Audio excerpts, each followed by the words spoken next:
Okay, I just spent 30 seconds making that intro. Hello, how are you? Welcome back. I have about 25 minutes of my daughter's nap to talk about a topic that's really close to my heart, and that is motherhood and business. Mumpreneurship. It's a combination of words between mum and entrepreneur to describe a category of women that run and mind their own business while raising babies. So in this video, let's sit down together and have a conversation about what being a mother entrepreneur actually means. What are the challenges? What are some of the key ingredients for success? Just so that we can inspire other women to be ambitious but also realistic about this path. But first, tea.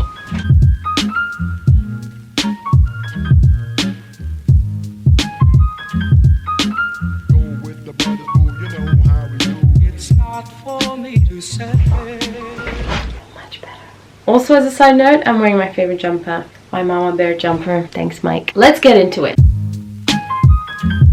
Having my business for me was like having my first baby. There was no physical pain, but there was a very, very steep learning curve and also a lot of uncertainty. A year and a half into running my business, I became pregnant. That added a very layered experience to that of being an entrepreneur. So really briefly about the 3 stages of my pregnancy and how that mapped onto my business.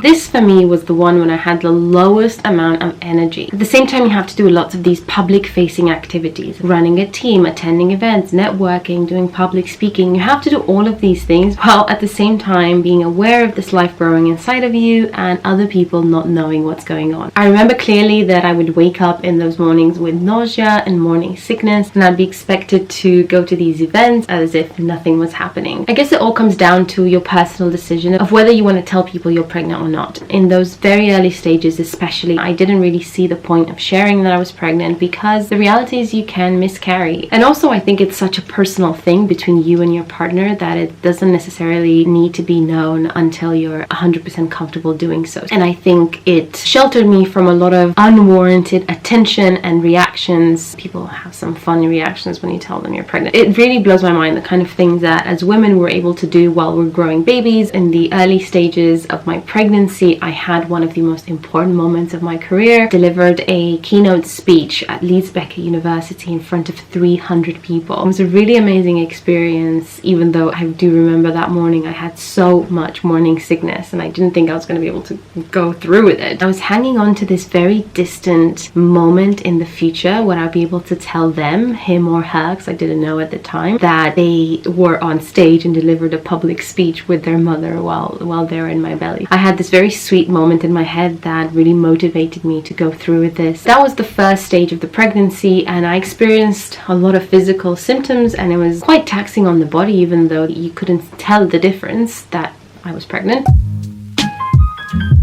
Middle of the pregnancy, people start noticing. Now you need to decide for yourself at this point again whether you want to share with people that you're pregnant or buy some really loose clothes. I think it was around this stage that I told my team I was pregnant. You know, they probably sussed it out before I told them. You want their support, you want them to be mindful of your needs. It was also around this time that I really valued the ability to set my own schedule. There was a lot of doctor's appointments, and I love not being able to ask for permission from my boss. This was the last stretch. This is really when I started to think quite seriously about a plan of action, what would happen to the projects that we were currently having, and overall thinking about the sustainability of the business. It was also in this 3rd trimester that I really tied up a lot of collaborations and a lot of projects. So really making sure that 2020 didn't catch me with any projects that were left loose or unfinished. In terms of energy, for me, the 3rd trimester was the one when I had the most energy. Even though I was the largest, I definitely had quite a generous bump. It wasn't too big. It was a cute bump. I'd say it was a cute bump. I do have a photo of my bump. This was in November, so just 2 months before I gave birth. I was traveling a lot, delivering workshops. I had a lot of energy, and I actually remember having a conversation with one of my interns. We were walking on the street and I was walking faster than she was. It was also during those 3 months that I managed to build up a sizable cushion, which we'll talk about in a second in terms of the financial aspects of it, which effectively was my maternity pay, something that gave me that financial security to know that I can give birth and if I wanted to have some downtime and be secure financially. In the 3rd trimester, you really ramp up those doctor's appointments. I had some complications in the later parts of my pregnancy. It was again really important to be able to set my own schedule and manage my own time, and that's something that I really valued a lot. All this to say that your pregnancy journey can map out quite differently onto the way you run your business.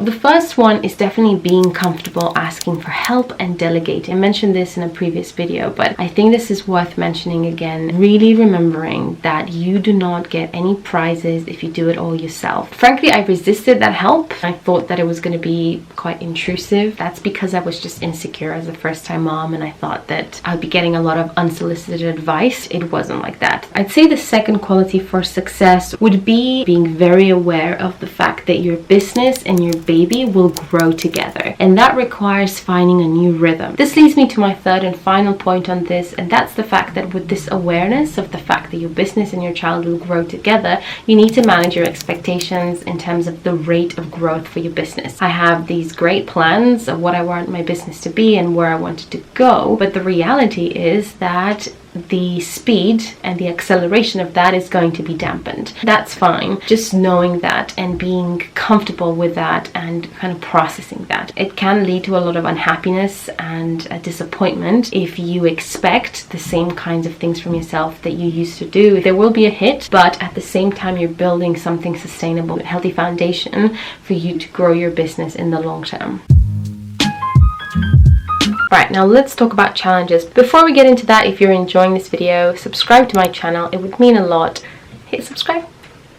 The first challenge you have to absolutely be mindful of is the lack of a formal maternity leave, and also a reduced maternity pay that you'd probably get if you were employed. So as a director of the business, you probably pay yourself peanuts like we all do because you want to reinvest everything in your company, and your maternity pay is based on what you pay yourself. That is probably not going to amount to much, and that's something that you need to be mindful of, and then build a financial cushion for you to be able to take that break and be able to be with your child. In terms of the lack of formal maternity leave, now of course you can say to your clients you're going to be off for 9 months. The reality is that if you're talking about the life cycle of a business, 9 months to do absolutely nothing is probably going to be very risky. The second challenge that I think is key to highlight was around the pressure of being pregnant and telling your clients is really a biggie. You have to decide for yourself whether you want to be quite open and transparent about what's going on, or whether you want to sort of not tell people and kind of deal with the situation as it arises and deal with the challenges as they arise. That's what I did. I wasn't necessarily very open about the fact that I was pregnant with my clients because frankly I was scared of the repercussions and the consequences of losing big projects which I relied on. So that comes with this whole set of challenges around how to communicate, when to communicate, and developing a plan around that. I think the third challenge here, and the one I want to end with, is that of finding that new rhythm and remembering who you are. We mentioned that a key ingredient for success is being aware of the fact that you're going to have to find a new rhythm, but that in itself is a challenge because finding that rhythm can be really tricky when you know that your business depends on you and you driving things forward. At the same time, you need to take that time off to be with your child and adjust to being a mother. There's this inner dialogue, inner tension that constantly goes on, and it can be very draining. I had that in the back of my mind every single day in the early days of becoming a mom. Having that patience to remind yourself that this is a temporary period, to take care of yourself. If you're prepared for it, I think it's going to set you up in a much better way to actually deal with it and overcome it.